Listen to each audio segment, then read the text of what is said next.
I'm Miko. And Robin. And we're Wander Open Roads. Hey, thanks for joining us. We are here at the Cape Lookout Lighthouse. Check it out.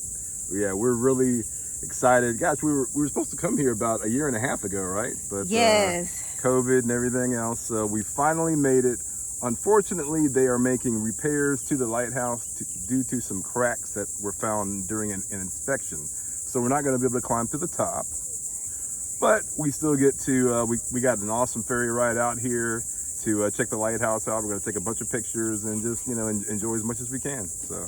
Yes, and it's on a really nice beach. So this is a great place to come out, see a lighthouse, and get your swim on. Absolutely.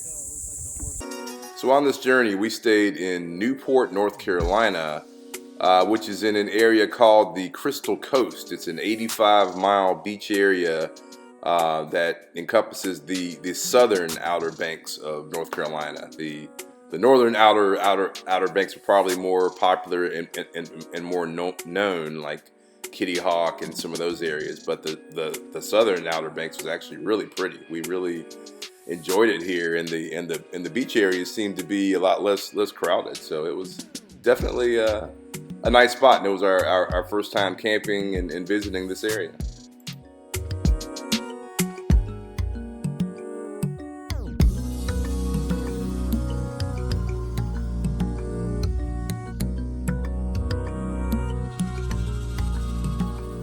So we headed out this morning for the Cape Lookout National Seashore, and of course to see that lighthouse out there. Yes. Yeah. Now the only way to get to the Cape Lookout Seashore is by ferry. There are a couple of different options. We actually took a ferry from a place called Harker's Island, but there are a couple of different places that you can get the ferry from. But we had to actually ride out about 45 minutes to the ferry location, which was nice because we got to check out. We drove through Morehead City and Beaufort and some of the other Crystal Coast locations, right? Yeah, I mean, it was a nice ride, and it was a lot of nice things to see kind of along the way before we got to our destination. Yeah, definitely. The ferry ride that we took was $18 person, which is very reasonable, and it was about a 20 to 25 minute ride out, and then they give you a couple hours out there to check out the lighthouse and go to the beach and all that. So yeah, if you're in the area, definitely check it out.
The Cape Lookout National Seashore is one of the few remaining undeveloped barrier island systems in the world. It used to be inhabited by people, but I think in around 1971, everyone moved out. So now it's just home to the wild horses, right? Yes, and they were so beautiful, so cute. Oh my goodness. Yeah, they're actually called the Shackleford Horses, and they live out on these barrier islands just on their own. I mean, they survive hurricanes and everything and get food and just, yeah, it's amazing. So incredible. So this was definitely a treat on the way over. So beautiful. Oh my goodness. I just love them.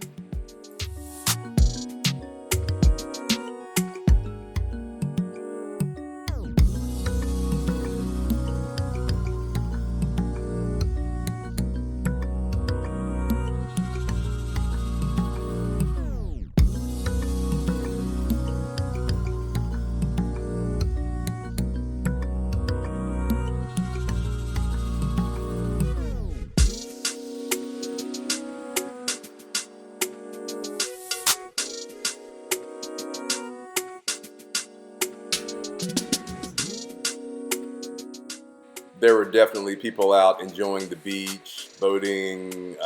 This was actually on the lighthouse side of the island. If you walk over to the other side of the island, it was pretty much pristine and undeveloped, and I mean there was hardly anyone there. So if you're looking for a nice beach area with not a lot of people, this is definitely the place to go.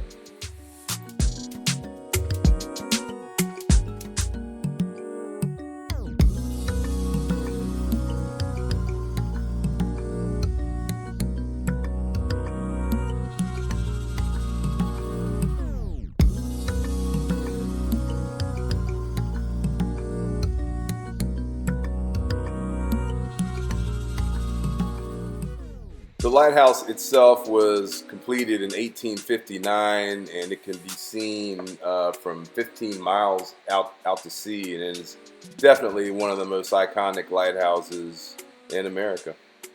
And you know, we'll definitely have to go back once they've finished their repairs. You know, as I mentioned earlier, they had some repairs going on, so we were unable to climb to the top, but we will definitely come back.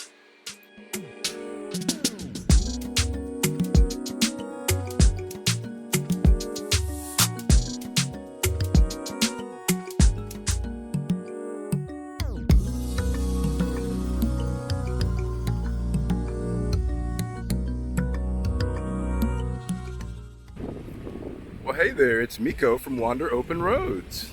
Hello. Imagine meeting you here.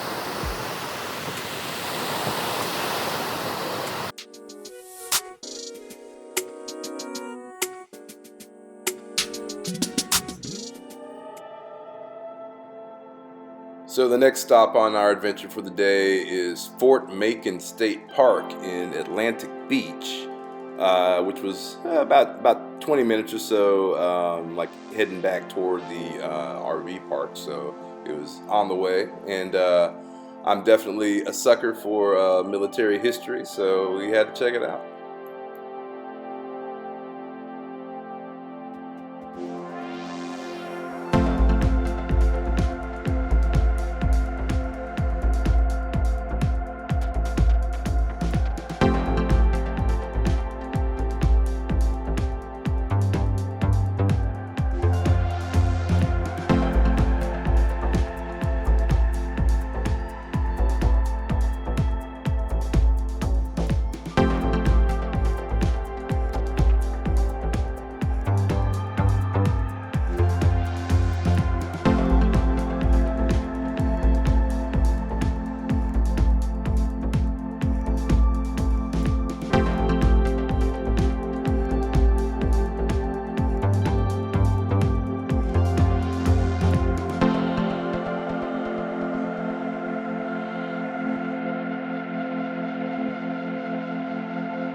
Now, Fort Macon State Park is absolutely free, and it offers fishing, hiking, picnicking, and swimming, but we came for the fort, since we are history buffs, and it definitely did not disappoint.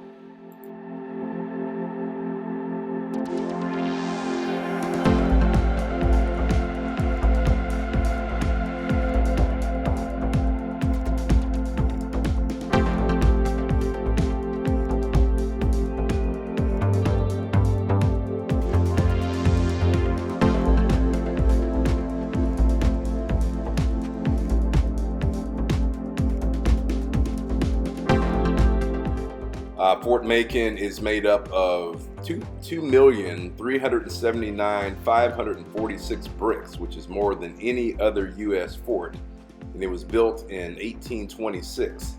The fort has been fully restored, and the nice thing about it is they have volunteers there on site that do a really good job of talking about the history of the fort and of the whole area.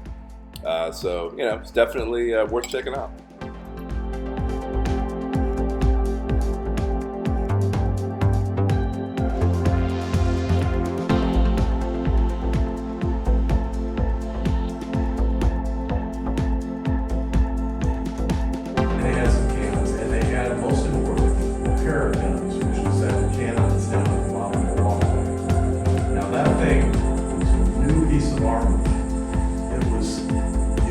2 weeks before it was used here on April 25th, 1962.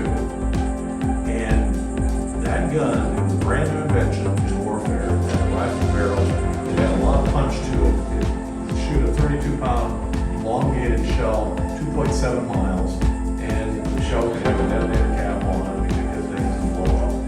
And it could penetrate bricks much better than cannonballs.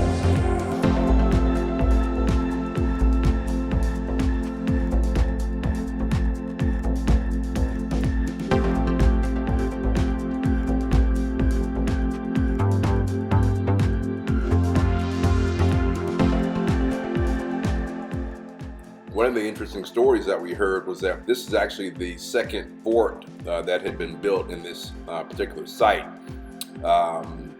This area for years had been one that had been frequented by pirates, including Blackbeard and a lot of other infamous pirates that have passed through the Beaufort Inlet basically at will.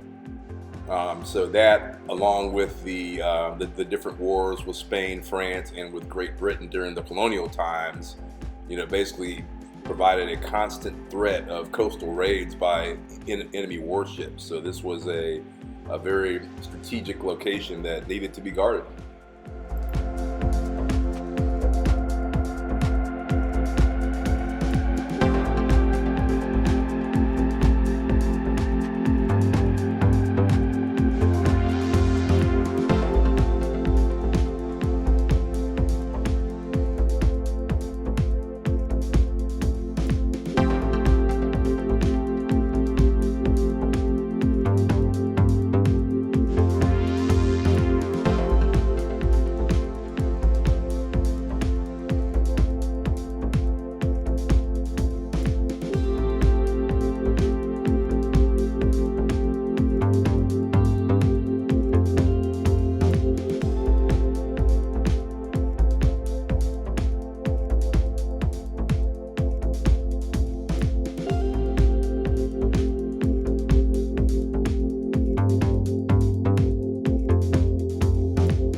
So we're cruising down Atlantic Beach, headed toward Emerald Isle, and it's just a really nice, relaxing area. Lots of restaurants. There's an aquarium in the area.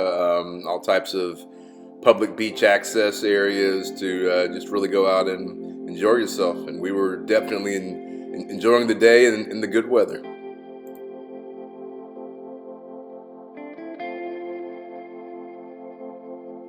We actually had a restaurant recommendation when we were out camping. Somebody saw us at the campground and recommended that we check out Rucker John's in Emerald Isle, North Carolina, and they definitely had some good food. So, hey, thanks to the Walton family for that recommendation.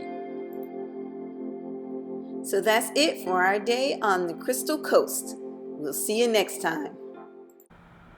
Be sure to check out our selection of motorcycle shirts. Links will be in the description.